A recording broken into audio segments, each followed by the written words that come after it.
diamonds in the rough. NFL Draft Diamonds.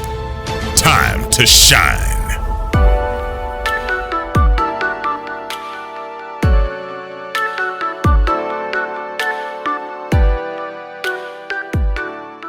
Hi, I'm Jimmy Williams with NFL Draft Diamonds, and today I have with me Shane Solberg, who's a wide receiver out of Northwestern College.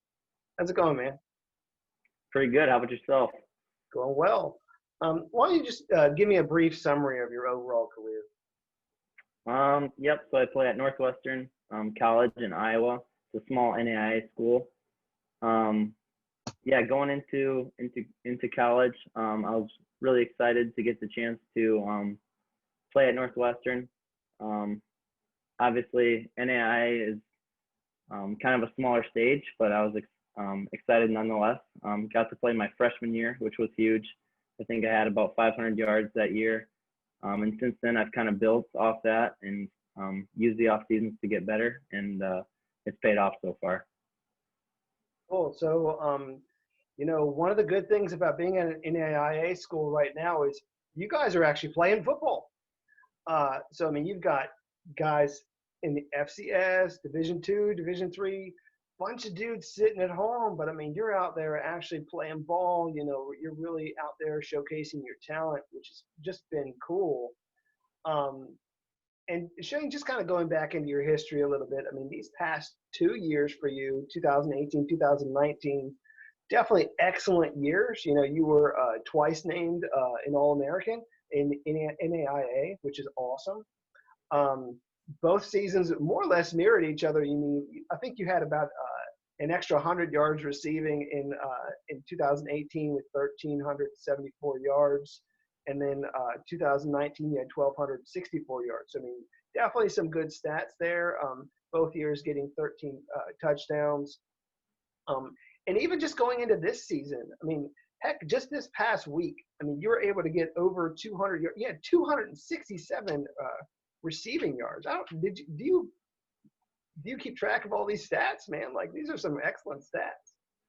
Actually, after the game last week, some old Northwestern fan came up to me and said, "Congratulations on your record," which actually I think I was 10 yards short or something of my record I had previously set. But I was just kind of taken back. I had no idea. So I'm definitely not a huge stat guy, but it's kind of fun to hear those things once in a while.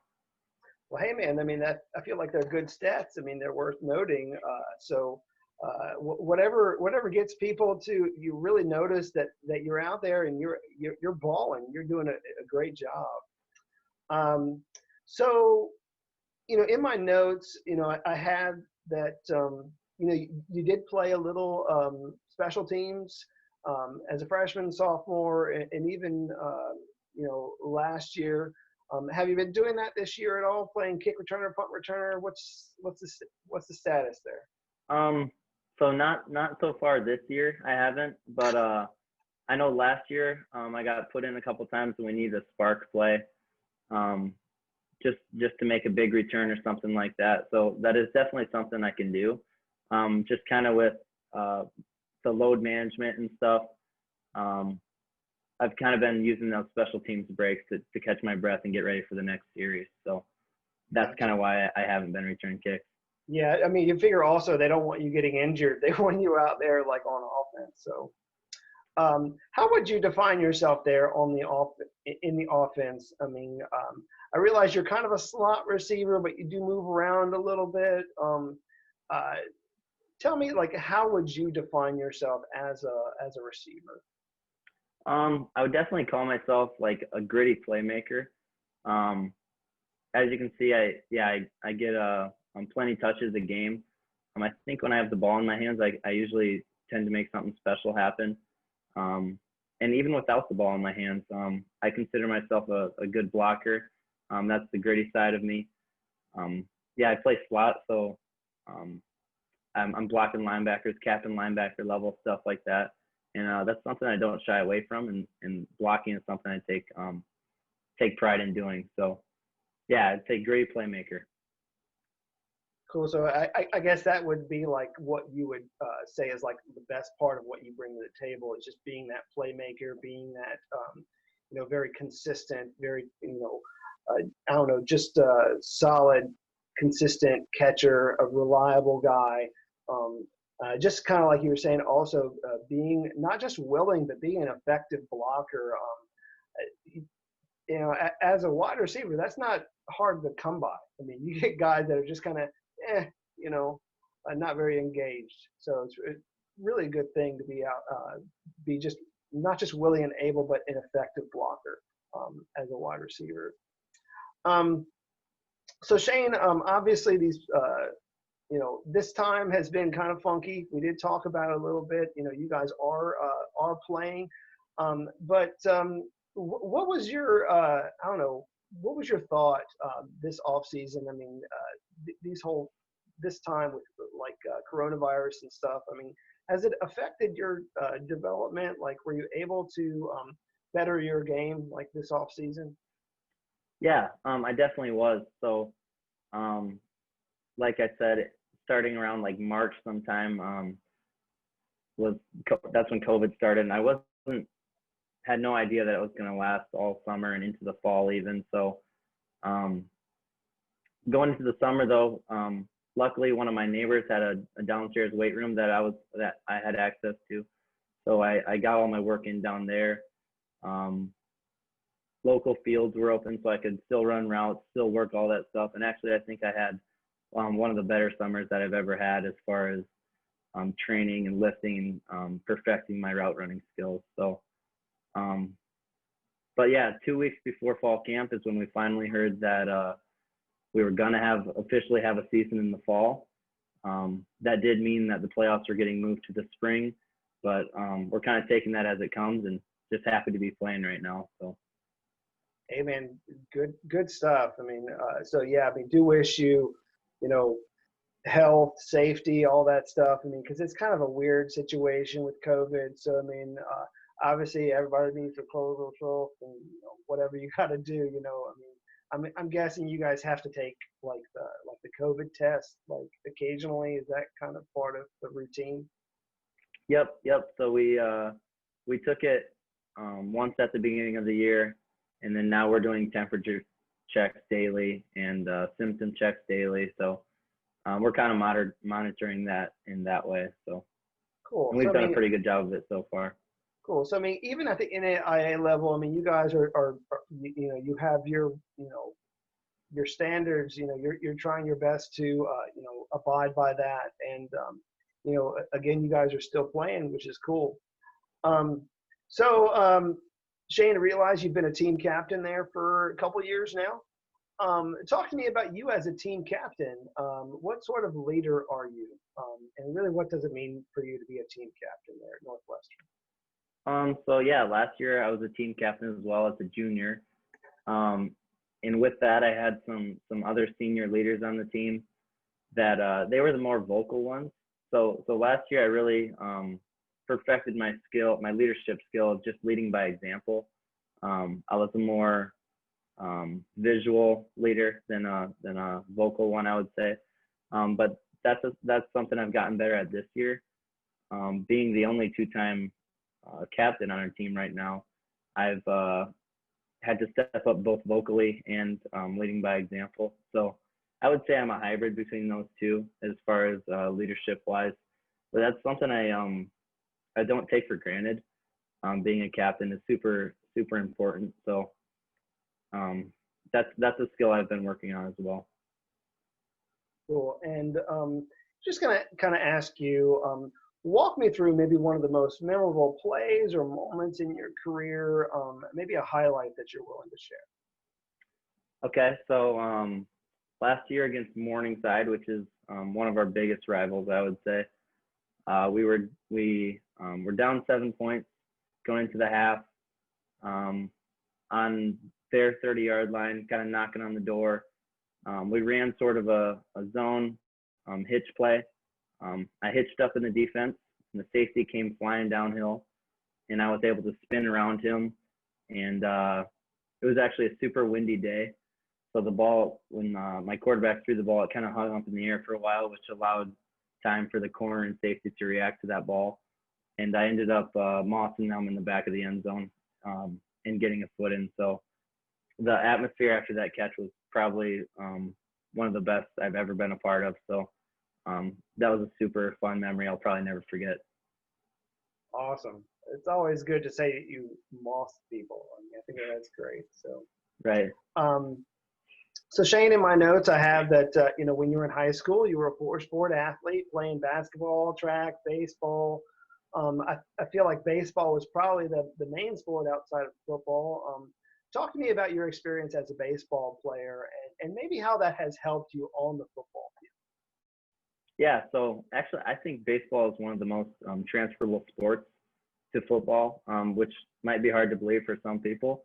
But so yeah, I started my freshman year. I started varsity playing center field, and through my time playing baseball, I kind of learned that how to track a ball, which a baseball is a lot smaller than a football. So tracking the ball through the air has really given me those skills to track a bigger ball in a football. So on the catching the ball side of things, that helps a lot.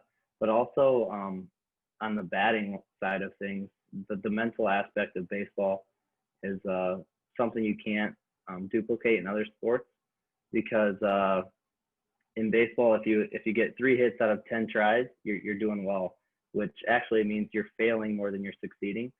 So I think that has given me some lessons in how to address failure, because failure happens in football, but it's how you handle it and how you keep pushing forward that makes you special. So that's something I've taken out of baseball. Awesome. I mean, definitely, being able to persevere is an admirable thing. So love that example. Shane, tell us a little bit about who you are, like outside of sports. I realize you're an elementary education major, trained to be a teacher there at Northwestern College. What else do you want to share, like about you, your interests, hobbies, anything about you that you want to share? Yeah, so outside of football, I like to take time for myself. I think that's super important.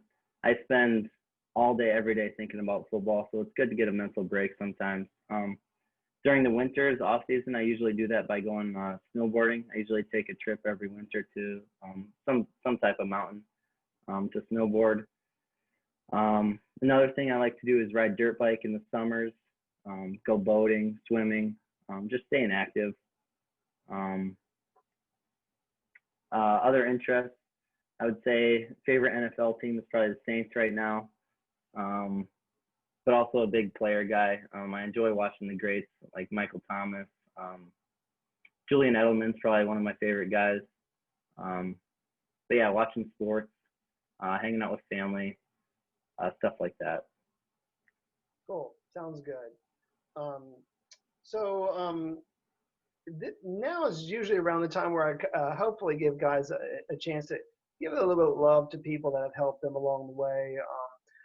Let's give a shout out to a few guys, some leaders and mentors in your life. Go for it. Okay. Yeah. First, I'd like to say my high school football coach, Corey Brandt.